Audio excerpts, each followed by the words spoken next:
My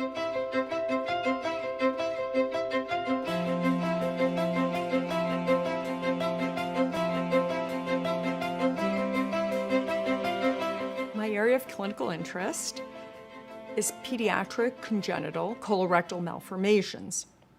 This specifically includes a disease entity known as Hirschsprung's disease, as well as congenital anorectal malformations.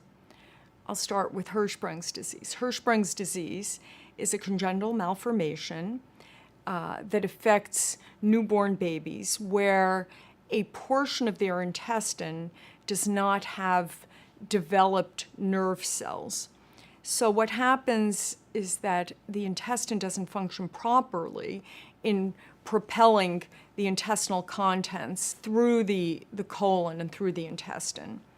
So the role of the surgeon in this particular type of disorder is to identify this particular disease and then to correct it.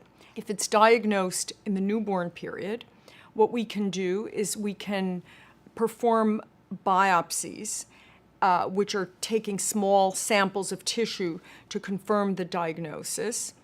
And then with a small incision around the belly button, we can actually remove a portion of the colon through the anus and rectum and bring the healthy colon down and correct the problem with minimal scarring and complete correction in the newborn period. We also treat complex congenital anorectal malformations.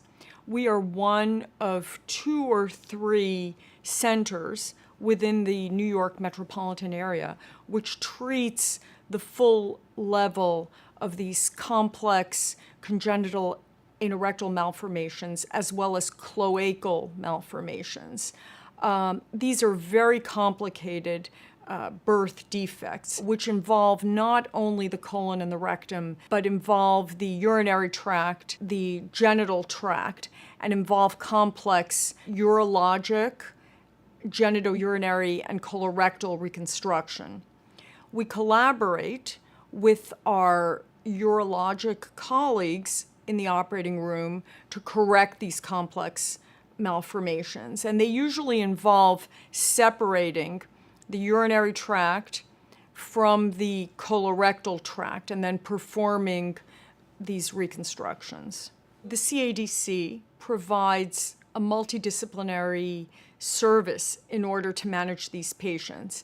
This gives us the added benefit of not only being able to operate on these patients to treat these complex malformations, but to be able to diagnose the problems, treat them, and manage these patients indefinitely throughout infancy, childhood, into adulthood. We rely on our subspecialists for this multidisciplinary approach.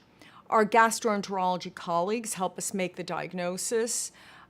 They provide high-level technologic advances for following these patients. Endoscopic techniques are very helpful in the management of these patients. Manometric techniques help evaluate continence.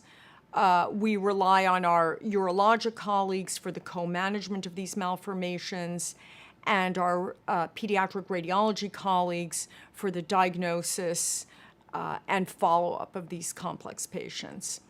The CADC provides this multidisciplinary type of team approach to the management of these problems, which is not only indispensable, but is not really present elsewhere in the New York area. Our patient navigators, our colleagues, the availability of multiple specialists allows us to diagnose and treat these patients and provide lifelong follow-up for these children as they progress into adulthood with these multiple complex problems.